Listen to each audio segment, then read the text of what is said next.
Hi student அனைவருக்கும் வணக்கம். இந்த வீடியோவில் நம்ம என்ன பார்க்க போகிறோம் அப்படின்னா B.Tech ஃபுட் டெக்னாலஜியை பற்றி தான் இந்த வீடியோவில் நம்ம பேச போகிறோம். அதுக்கு முன்னாடி நம்ம சேனலை சப்ஸ்கிரைப் பண்ணலைன்னா சப்ஸ்கிரைப் பண்ணிக்கோங்க, பக்கத்தில் இருக்க பெல் ஐக்கானே கிளிக் பண்ணுங்கள்.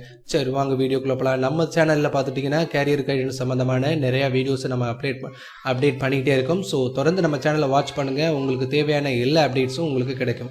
சரி, இந்த B.Tech ஃபுட் டெக்னாலஜியினுடைய ஸ்கோப் எப்படி இருக்குன்றதை நம்ம தெளிவாக சொல்லிடுறேன். இது இந்த ஃபுட் இண்டஸ்ட்ரி இன்றைக்கி இந்தியாவில் க்ரோத் ஆகிட்டு தான் இருக்குது. ஸோ நிறைய ஃபுட் இண்டஸ்ட்ரீஸ் வந்துருச்சு.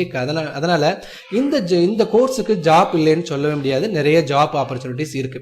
இந்த B.Tech ஃபுட் டெக்னாலஜி அதே மாதிரி BSc ஃபுட் டெக்னாலஜி ரெண்டு கோர்சஸ் இருக்கு.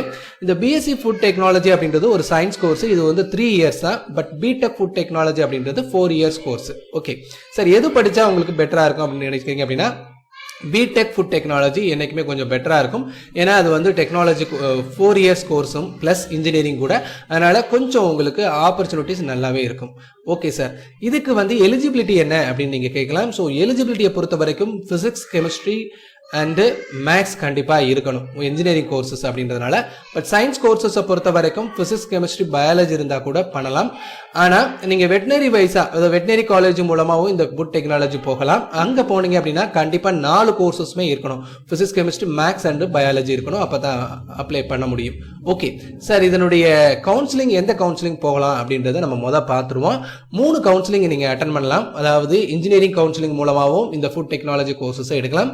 இன்ஜினியரிங் கவுன்சிலிங் வழியா போனீங்க அப்படின்னா நிறைய காலேஜஸ் இருக்கு. ஸோ அந்த காலேஜஸ் லிஸ்ட்ல நம்ம பார்க்க போறோம். அதே மாதிரி தமிழ்நாடு அக்ரிகல்ச்சர் யூனிவர்சிட்டி கவுன்சிலிங்க்கும் போனீங்கனாலும் ஃபுட் டெக்னாலஜி இருக்கலாம். பட் இன்ஜினியரிங் கவுன்சிலிங்ல இருக்கக்கூடிய சீட்ஸை விட தமிழ்நாடு அக்ரிகல்ச்சர் யூனிவர்சிட்டி கவுன்சிலிங் இருக்கக்கூடிய சீட்ஸ் ரொம்ப கம்மி. அதே மாதிரி வெட்டினரி கவுன்சிலிங் மூலமா கூட நீங்க ஃபுட் டெக்னாலஜி அட்டன் பண்ணலாம். பட் அதுல மொத்தமே 60 சீட்ஸ், ரொம்ப கம்மியான சீட்ஸ் தான். ஓகேங்களா?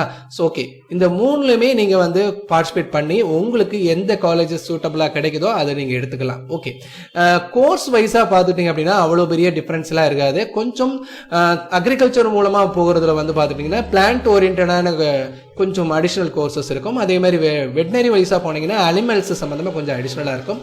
பட் ஜாப்னு போகும்போது எல்லாமே ஒரே மாதிரியான ஜாப் ஆப்பர்ச்சுனிட்டி தான் கிடைக்கும். ஓகே சார், இது நம்ம இதை தவிர வேற யாரெல்லாம் எந்த கவுன்சிலிங் அட்டன் பண்ணலாம் அப்படின்னா, இது இல்லாம பிரைவேட்டா நிறைய பேர் வச்சிருக்கிறாங்க. அதே மாதிரி கலசலிங்கம் யூனிவர்சிட்டி, ஸோ அவங்க B.Tech கோர்சஸ் பண்றாங்க. ஸோ அவங்க தான் இருக்கிறதுலேயும் பெஸ்ட், இந்த B.Tech ஃபுட் டெக்னாலஜில பெஸ்ட். அதே மாதிரி கார்னியா இன்ஸ்டிடியூஷன் வச்சிருக்காங்க. ஸோ அவங்களும் இதுல பெஸ்ட். ஆனா அவங்க இந்த இன்ஜினியரிங் கவுன்சிலிங்ல வரமாட்டாங்க. அதனால ஃபீஸ், என்ட்ரன்ஸ் எல்லாமே இருக்கும், அதிகமா இருக்கும். அதே மாதிரி என்ட்ரன்ஸும் இருக்கும். ஓகே, இதை தவிர நீங்க இன்ஜினியரிங் கவுன்சிலிங் வழியா போகணும் அப்படின்னா ஒரு பெஸ்ட் காலேஜஸோட லிஸ்ட் நான் கொடுத்துருக்கேன், அதை பார்க்கலாம். First Kongu engineering colleges.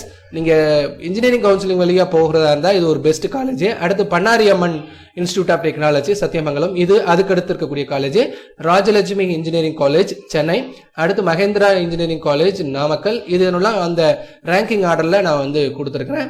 அடுத்து பார்த்தீங்கன்னா Excel engineering college Namakkal, Dhanalakshmi Srinivasan college of engineering Coimbatore, அதே மாதிரி ஞானமணி காலேஜ் ஆஃப் இன்ஜினியரிங். அடுத்து பார்த்தீங்கன்னா KS Rangasamy college of technology Namakkal, Nehru institute of technology Coimbatore, அடுத்து Sri Jayaram institute of engineering and technology Tiruvallur. So இது எல்லாமே ஒரு லிமிடெட் நம்பர் ஆஃப் காலேஜஸ் எடுத்திருக்கேன். இது இல்லாமல் ஒரு 5-6 காலேஜஸ் இருக்கு. பட் இது உங்களுக்கு ரேங்கிங் அடிப்படையில் கொடுத்துருக்கிறேன். ஓகேங்களா? ஸோ இந்த காலேஜஸ்லாம் நீங்க இன்ஜினியரிங் கவுன்சிலிங் மூலமாவே இந்த சீட்ஸ் எடுத்துக்கலாம். உங்களுக்கு தெளிவாக புரிஞ்சிருக்குன்னு நினைக்கிறேன். ஸோ என்ன ஒரு டவுட் இருந்தாலும் கமெண்ட் பண்ணுங்க, கண்டிப்பாக உங்களுக்கு ஹெல்ப் பண்ணுறேன். தேங்க்யூ.